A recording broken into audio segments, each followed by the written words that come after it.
So now I'll do an example about the orthogonal projections.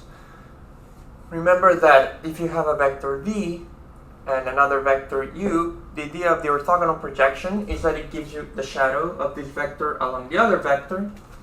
And the formula that we found last time, rewritten in a slightly different way, I just combined the denominators, is that the projection is just the dot product between u and v divided by the norm of u squared times u. So notice that it does make a difference whether v is which quantity is on top and which one is below the word projection.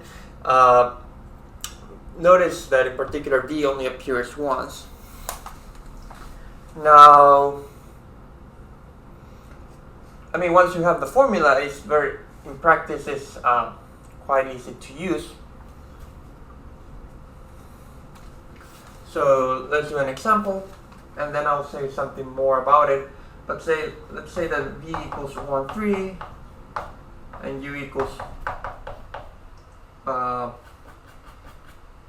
to -1. Then, like, the formula for the projection is completely straightforward. Then you will say that the projection of v along u is u dot v. So you do the dot product between these two vectors. So you do 2, -1 times 1, 3 divided by norm of u squared, which is, remember, that's the dot product of u with itself times u. And so you get 2 minus 3 divided by 4 plus 1 times 2 -1, -1 over 5 times 2 -1. Okay?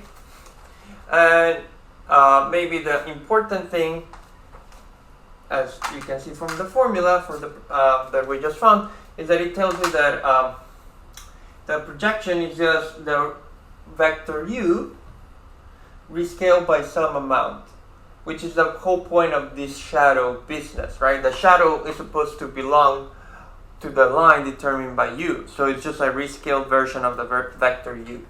So that always will let you know that you found something which is plausible. The fact that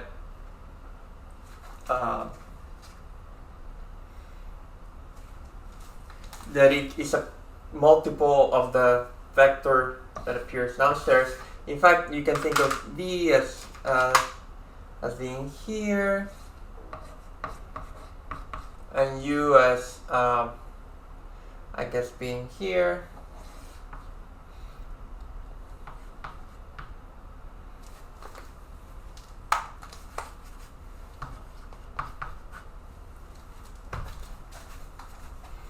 And then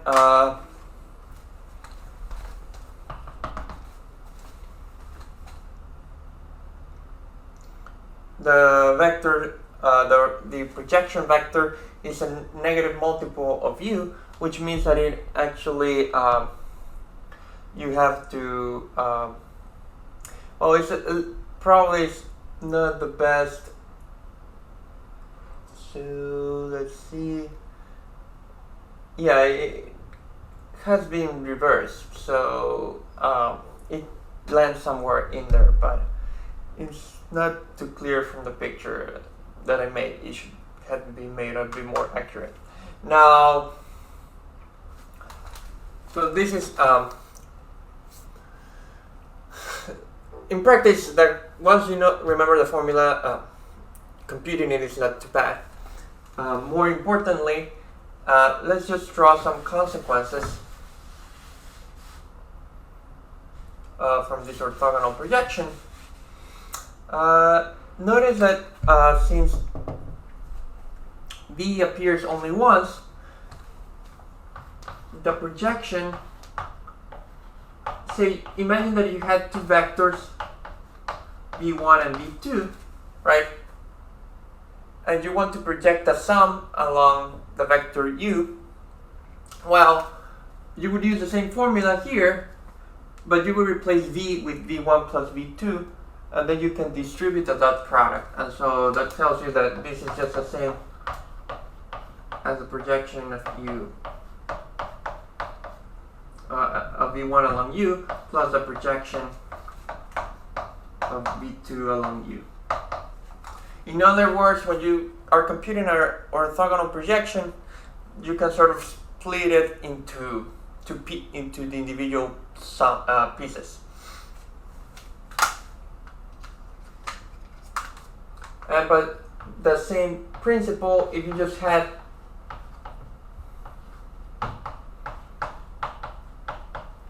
a multiple of v, you rescale v, and you want to know what the shadow that this makes along u, well, that's the same as computing the original shadow and rescaling it by this amount.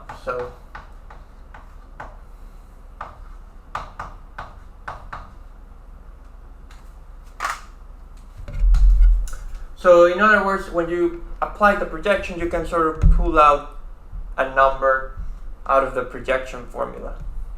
For those who are interested or maybe know what this means, is that this operation of taking the shadow is a linear transformation, if you have heard that terminology from linear algebra.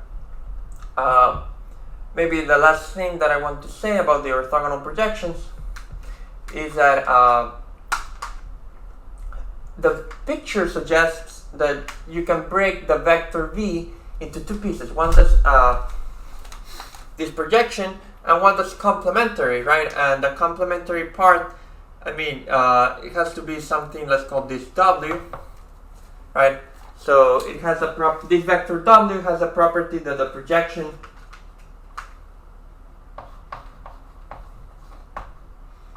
of v along u plus w is u. Sorry, it gives you v, right? That's like the geometric interpretation. So really, you can use this equation to solve for w in case you wanted to figure out the formula. And so you can see that w equals v minus the projection of v along u. Okay? And the picture, I mean, almost suggests that w should be perpendicular to the projection. And let's just check it by hand. So what should be the, remember that to check that, what I'm saying is that w is perpendicular or orthogonal. Let's use this notation for being perpendicular.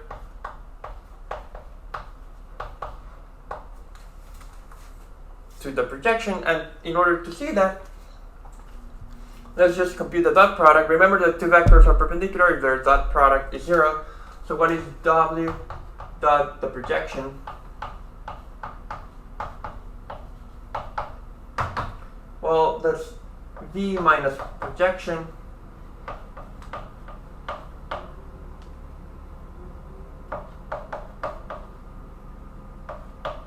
dot the projection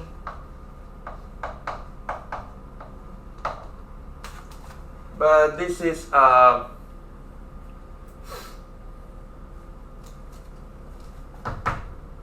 v minus u dot v over norm of u squared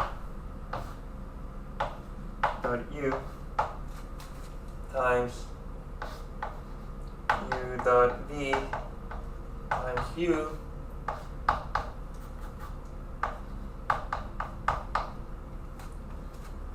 oh, sorry, this is a dot product, yes.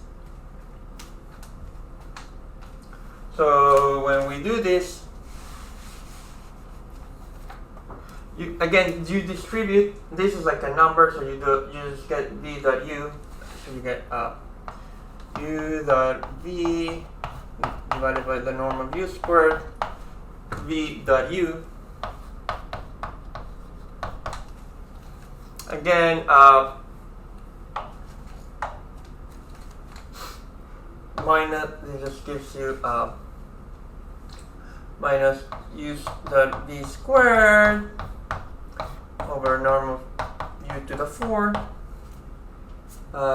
times u dot u, right?